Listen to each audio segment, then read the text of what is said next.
કર્ણાટકના ભૂતપૂર્વ મુખ્યમંત્રી બી.એસ.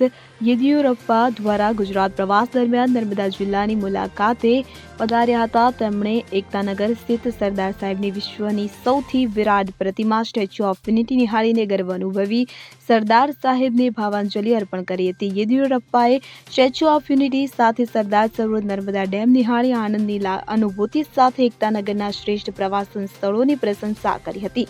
આંતરરાષ્ટ્રીય પ્રવાસનના કેન્દ્રબિંદુ તરીકે ઉભરી આવેલા સ્ટેચ્યુ ઓફ યુનિટીમાં પ્રદર્શન કક્ષ સહિત સરદાર સાહેબના જીવન કવચની તસવીરની ઝલક યેદિયુરપ્પાએ નજરે નિહાળી હતી. આ મુલાકાત દરમિયાન ગાઈડ મયુર રાવલ દ્વારા સ્ટેચ્યુ ઓફ યુનિટીના સમગ્ર નિર્માણ અને પ્રોજેક્ટની વિશેષતા વિશે ઝીણવટભરી માહિતીથી વાકેફ કર્યા હતા. મુલાકાત બાદ સ્ટેચ્યુ ઓફ યુનિટી વિસ્તાર વિકાસ અને પ્રવાસન નિયમન સત્તામંડળના અધિક કલેક્ટર ગોપાલ બામણિયાએ સ્મૃતિરૂપે સરદાર સાહેબની પ્રતિકૃતિ અને કોફી ટેબલ બુક અર્પણ કર્યા હતા. એકતાનગર ખાતે આવેલા નર્મદા ડેમની મુલાકાત લઈ ગાઈડ પાસેથી સંપૂર્ણ માહિતી મેળવી હતી.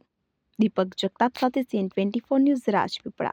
હવે જુઓ દેશ દુનિયાની તમામ ખબરો તમારી આંગળીના ટેરવે.